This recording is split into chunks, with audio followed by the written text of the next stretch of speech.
Turn with me to Genesis chapter 43, and while you're turning there, let me tell you a story about Auburn Sandstrom. Now, she's a professor of literature, actually of writing, at Akron University, and growing up, she was one of these children. She describes herself as being a child of privilege, that as she was growing up, if she needed French lessons, done. She needed writing lessons, done. If she was in school and her bank account was low or overdrawn, all of a sudden $200 would show up in there because she made a phone call to mom or dad, and she wanted for nothing.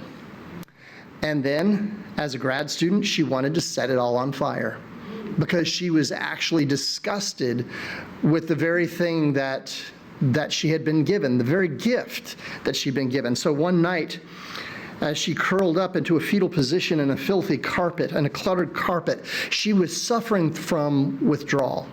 She had an addiction, and it was partially spurned on by her husband, who at that moment was out getting some more stuff. He was an addict as well, and so he was going to go out and he was going to score something, and then he was going to come back and he was not going to share it with her.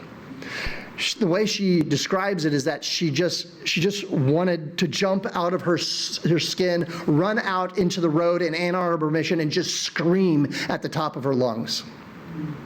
The only thing that kept her from doing that was the precious baby boy in the back room. And she knew that she was not going to win Mom of the Year. And she didn't want to lose him because he was the best thing that had ever happened to her.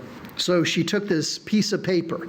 It was all wrinkled and dilapidated. It was amazing that there was still a phone number on it. It was one of these numbers that her mom, well-intentioned, had sent to her in a care package and said, since you won't talk to anybody else, since you won't talk to us, here's the number of a Christian counselor. Give him a call. And she was desperate, so she made the call. And it was 2:00 in the morning.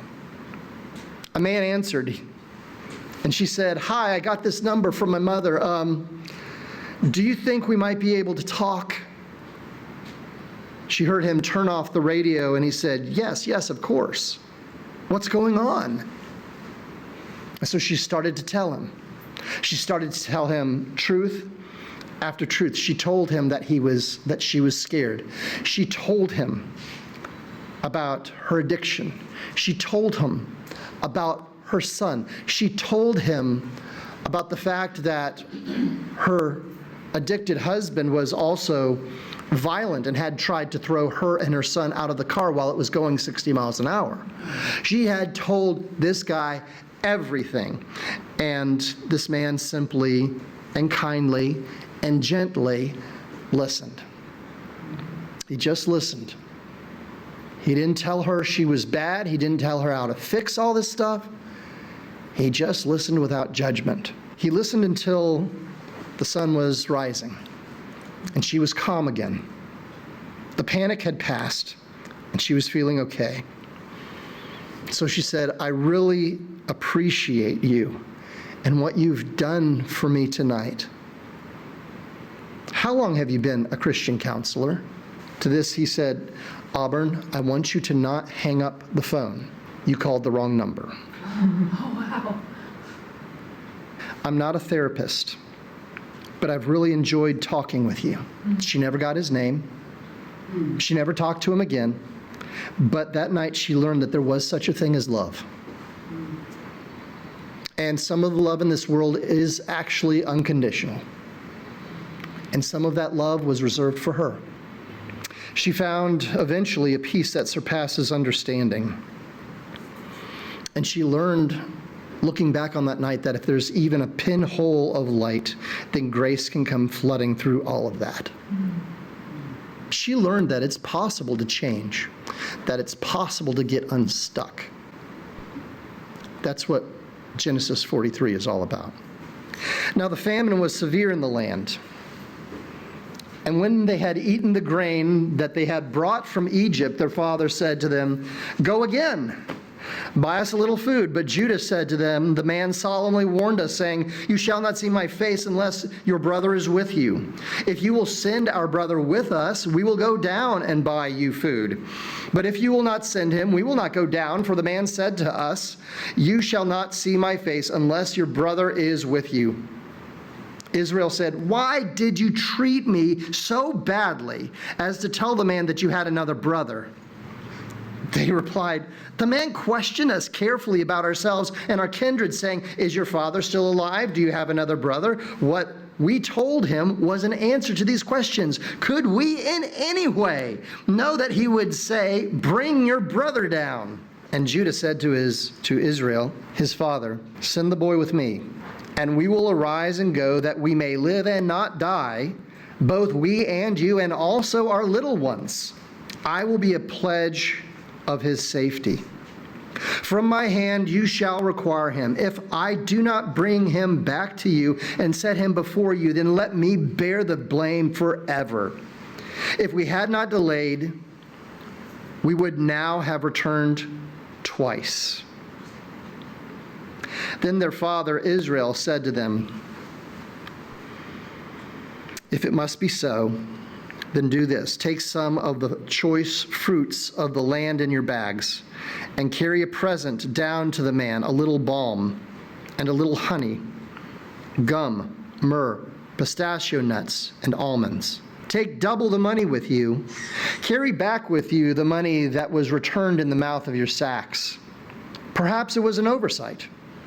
Take also your brother, and arise. Go again to the man. May God Almighty grant you mercy before the man, and may he send back your other brother and Benjamin. And as for me, if I am bereaved of my children, I am bereaved. May God add his richest blessings to this, his holy and perfect word.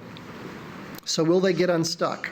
If you're reading this passage, whether back then or now, that's the question you're going to be asking yourself, or you should be asking yourself anyway. So, will they get unstuck? This is the question that Joseph and the reader has as we look at this chapter 43. Now, just as a reminder, last week we saw the tables are turned, and we were asking the question, is Joseph going to give his brothers the business, right?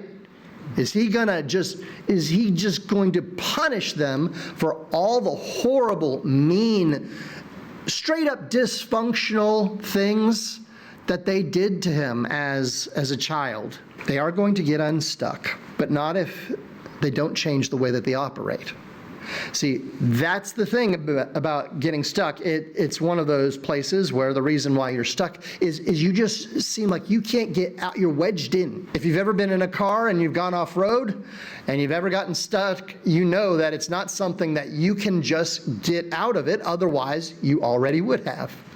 This is if you are someone who has gone to see a counselor of any sort. The reason why you need to go see a counselor is because the answer is not obvious. And here in this passage, it's not necessarily obvious either to Jacob.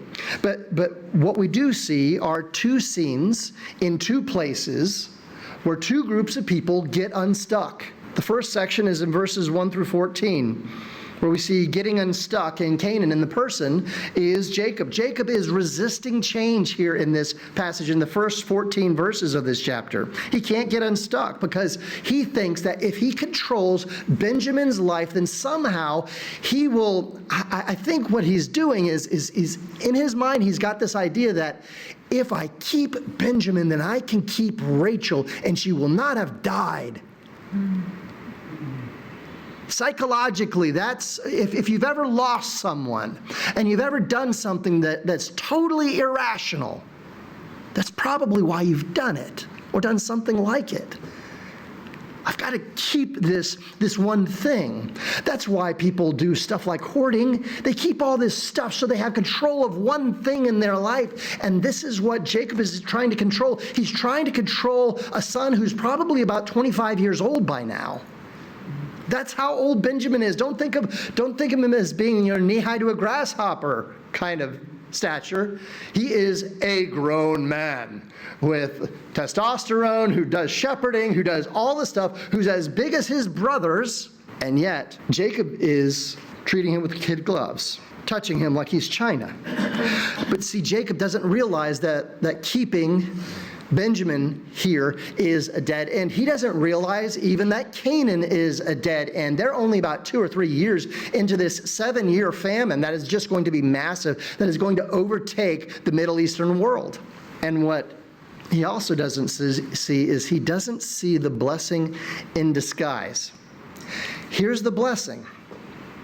You see, he doesn't see that instead of losing his family, he's actually going to get it back if he gives Benjamin away. He thinks he's retaining something, but he's actually preventing himself from experiencing the very blessing that God wants him to have in his life. That's what happens when we get stuck. And we need to get unstuck, folks. When we need to get unstuck, we need to look towards something that is actually greater. And this is so important for us as a church to hear.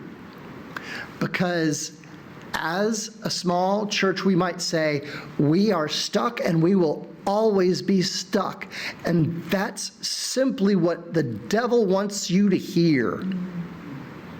He wants you to hear that this will never be an unstuck congregation. It's not about the number of people who show up that determine whether a church is stuck or unstuck. You can have a congregation of 1,000, of 10,000 people that are stuck. You can have a church of 25 people who are unstuck, who are operating in freedom, who are doing the sorts of things, who are fulfilling their mission. So don't think all those kinds of metrics that we talk about of the numbers of what the budget looks like or the number of people who are in the room, because we know with this little camera over here, there are a lot of people that can be hearing the message of the gospel who can be released from bondage, right? That's true. And just because someone isn't here right now does not mean that they're not benefiting from the ministry. There's at least 1 or 2 couples that I know of that on a weekly basis are listening to us. Hey, Ruth, you know, hey, Janice, hey, Wayne, those are the ones I know about. And there are so many more that we might not know about. But the point is that what if inviting someone to church might change their life? What if God isn't calling Jacob to give up Benjamin? What if God is calling us to gain a whole family again? What if an incredible blessing awaits us if we simply trust him? That's what being unstuck looks like. It means that you're walking out and realizing that, does Jacob like this idea of getting unstuck? Getting unstuck usually is inconvenient. It might be painful. A lot of times I think it's scary, but it's always right. It's always right and it's always obedient. And that's the point. Are we going to be obedient to God? And so here we see Judah step forward. Now, maybe the last time that you saw Judah, you may remember that, oh, yeah, he's that Judah, the one who had sex with his daughter-in-law because he thought she was a prostitute. You know, that shining light in the family. And then all of a sudden, Judah's stepping forward. Judah's stepping forward and he's becoming a leader. When we look at the Joseph story is not just about Joseph. It has to be about Joseph and Judah. Both of them have to work. Because although Joseph is the deliverer in this situation, the one who's going to become the leader of the people of Israel is Judah. And so he steps forward and he gives this incredible speech. He tells his father, as far as I can tell, about 3 things. He says, number 1, Dad, you're scared. You're stuck. I realize it. But if you stay stuck, we're going to die here. He just comes out and speaks the truth. First, we're going to die if we stay here. And second thing, Dad, I'm willing to be Benjamin's substitute, that if anything goes wrong and I don't bring him back and set him right down here in front of you, blame it on me. Pour all your wrath out on me and my family, my children. I'll take it. That's what leaders do. Leaders say, I will take the responsibility for this. And then he says, Dad, one other thing. The fact that you're not doing something is prolonging the agony. You're actually making it worse, Dad, by refusing to make a decision. And this just snaps. The old Jacob comes back. It reminds me of that scene in Lord of the Rings where Wormtongue is talking to the king. One of you guys in the back probably will remember which one is it? Theoden, thank you. He's talking to Theoden, and then Gandalf he brings the truth to him, and then Theoden comes back to himself and he says, "Okay, let's go fight somebody," because that's what you do when you obviously come to yourself in the Lord of the Rings world. But in our world, what does that mean? That means stepping forward and doing the thing that God has called you to do, that you can see that he is calling you to do, which is what? Which is to make sure that you are providing for your family. How are you doing that? You're going to have to send Benjamin. Yes, there's a risk there, but that risk is far better than you not taking the risk. If you don't take the risk, your doom is assured. If you take the risk, however, there might be a great reward and blessing that awaits you on the other side.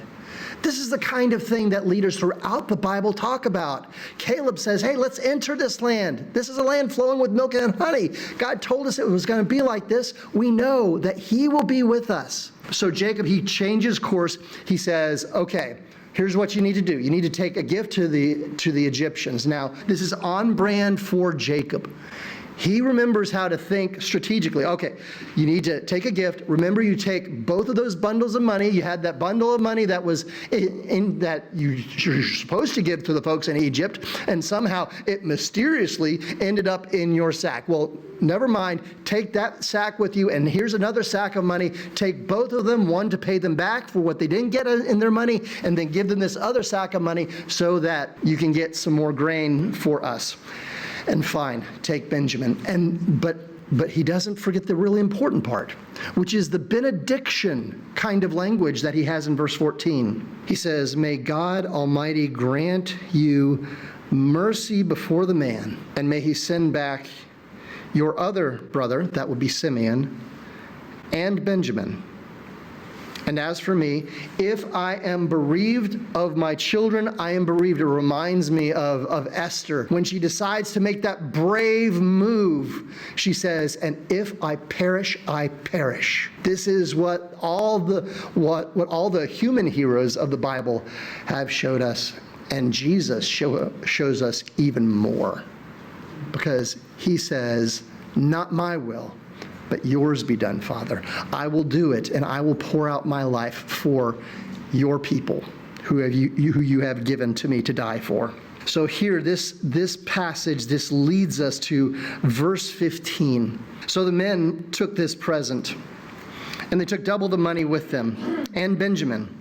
They arose and went down to Egypt and stood before Joseph. When Joseph saw Benjamin with them, he said to the steward of his house, bring the men into the house and slaughter an animal and make ready, for the men are to dine with me at noon. The man did as Joseph told him and brought the men to Joseph's house. And the men were afraid because they were brought to Joseph's house.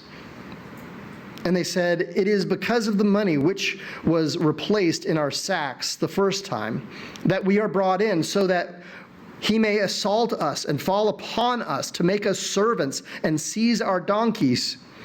So they went up to the steward of Joseph's house and spoke with him at the door of the house and said, oh, my Lord, we came down the first time to buy food.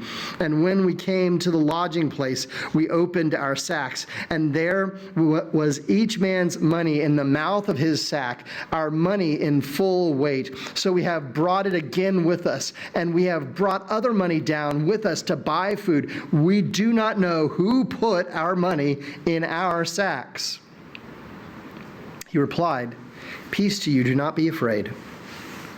For God and the God of your father has put treasure in your sacks for you. I received your money." Then he brought Simeon out to them.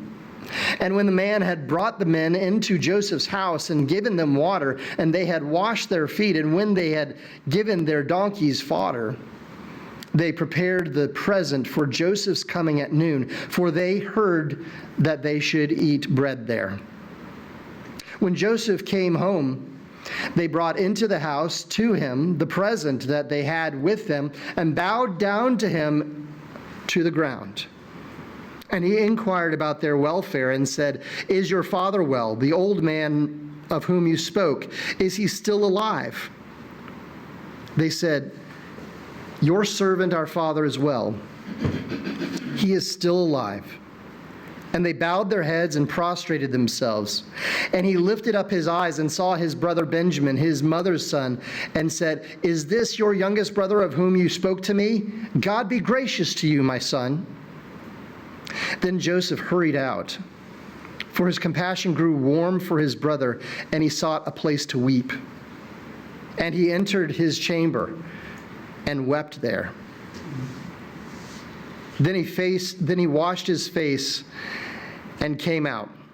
And controlling himself, he said, "Serve the food." They served him by himself, and them by themselves, and the Egyptians who ate with him by themselves, because the Egyptians could not eat with the Hebrews, for that is an abomination to the Egyptians.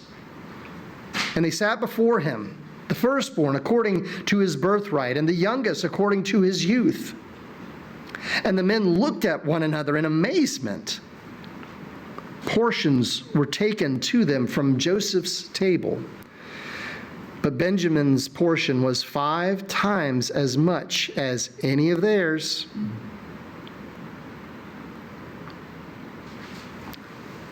And they drank and were merry with him.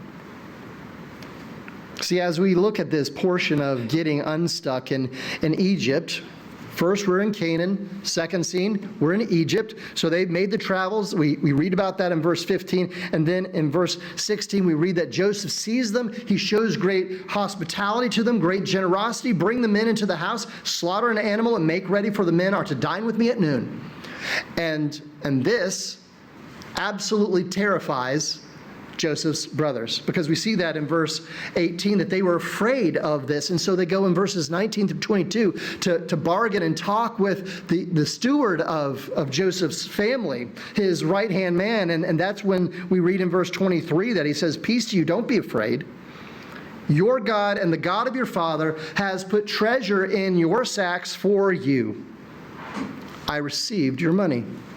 Now, remember, Jacob cannot see the blessing in disguise that actually sending Benjamin is going to be for his good. It's actually going to restore his family. What they can't see as the blessing in disguise here in this part of the chapter is the fact that God would be taking care of them, that God isn't mad at them, that God isn't trying to hit them over the head with a hammer of some sort.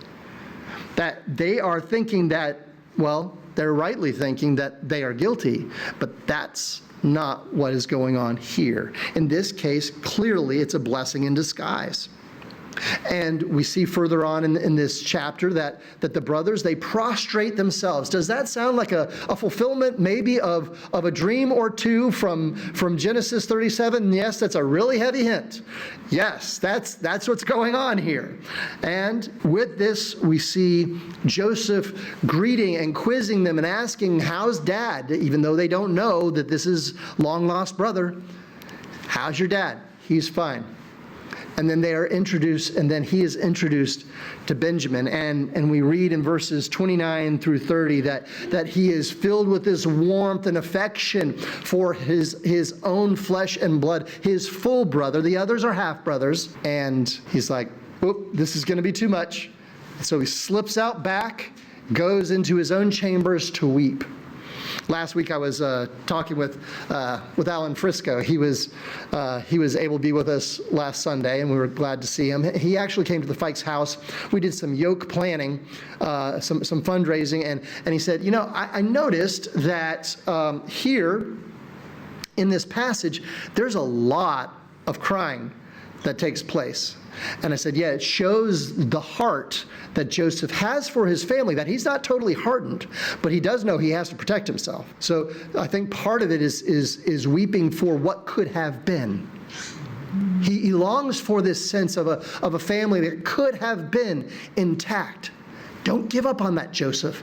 As you're looking at these ideas of weeping, there are at least 6 different verses that I see where you hear about the weeping of Joseph. Let me give you what those verses are. Chapter 42, verse 24. Chapter 43, verse 30. Chapter 45, verse 2. Chapter 45, verses 14 and 15. Chapter 46, verse 29. Now, why do I say that? Because I don't see anywhere else in the book of Genesis that there's all this much weeping. This is a place where there is a ton of emotion that is packed into these 4 or 5 chapters. And the other thing that's really curious, in addition to the weeping that we see that takes place, that shows that Joseph is filled with emotion for his family, we also see that the brothers are seated in a very curious fashion. Did you notice that? They're all seated according to their birth order. Now, how in the world is some guy from Egypt supposed to be able to know what their birth order is? And how is he going to know just how to push their button? What button does he push? We see it in verse 34, that he gives portions that are 5 times as much to Benjamin. Because there was a really big problem that was fueling the dysfunction of this family, and that was envy. It's not all that this passage is about, but it's definitely, you can't ignore it. And especially in our culture, we can't ignore it, because we are a culture that is overrun with revenge, as I mentioned last week, and we're overrun with a sense of envy. This is a big part of what is at the heart of our national dysfunction. Why we can't have conversations with one another is that we are envious. One theologian by the name of Cornelius Plantinga, he said this about envy, because I think a lot of times people have a problem saying, what's the difference between jealousy and envy? What an envier wants is not, first of all, what another has. What an envier wants is for another not to have it. Do you hear that? Plantinga goes on to say, to envy is to resent somebody else's good so much that one is tempted to destroy it. An envier resents not only somebody else's blessing, but also the one who has been blessed. It's not about stuff. It's about the person who gets the stuff. That's what makes Marxism wrong, folks. It's not that you're jealous that they have stuff. It's that I want to destroy them. How dare they? And this is one of the greatest problems today in pulpits, in living rooms, in boardrooms. And this is obviously at the heart of America's issues. So the question remains back here in Egypt with the people of Israel, have they changed? Will they change? You get the answer. It's very simple at the end of the passage. And they drank and were merry with him. That's your answer. What were they able to do? Have they changed? Yes, they've changed a lot. Before, they would have just gotten upset about one change of clothes. They would have just gotten upset about the fact that little brother has more favor. Now they have even littler little brother who's being shown extravagant generosity while they just get, good old-fashioned generosity. Things are much better. What they have learned to do is they've learned in many ways to just live in the moment, to just appreciate kindness, to just say, yeah, he has more stuff. Let's eat. Let's drink. Let's be merry. Let's celebrate with one another. We need to learn how to rejoice with those who rejoice and to mourn with those who mourn. And the reason why we need to learn how to do this is all about unity. This passage really is all about unity when you think about it. That when you give away Benjamin, you're going to get him back, and you're not going to only get him back, you're even going to get the son who you thought was dead. You're going to get the whole package back, Joseph. When you give yourself to Jesus, you're not just going to get some sins forgiven, maybe learn some cool sayings, maybe hear some stories. Every once in a while we'll have a fellowship. That's not what you get with Jesus. Folks, you get a kingdom. This is how this points us to where Jesus is in this passage. In fact, Jesus shows us the way towards unity in Philippians chapter 2. In verses 5 through 11, that we're told that we're supposed to have the same attitude in ourselves that Jesus had toward us, that he humbled himself to the point of death, even death on a cross. And you might remember C.S. Lewis's very useful definition of humility. It's not thinking less of yourself, it's thinking of yourself less. So going back to Egypt, are they thinking about themselves and what they're not getting, or are they thinking about what they do have? Are they thankful for the grace that they have received when they thought that they were at the table and they were what's on the menu? Instead, what they find out is they're not on the chopping block. They are there to receive mercy and to receive grace and to celebrate. And folks, this is what the Lord's table is. When we come to the Lord's table, we come to a place where there's a king who could rightfully accuse us and tell us all the horrible things we've done. But instead, he says, here, I'm going to give you my body. Here, I'm going to give you my blood. I'm going to give you mercy. And it's more than you could ever need, more than you could ever use. It's a place of feasting and unity and grace. It's a place where we can celebrate the gospel, celebrate one another, celebrate the fact that if we trust Jesus, he will withhold no good thing from us. It's a place where we can get unstuck. So let's go to the table together. Will you pray with me?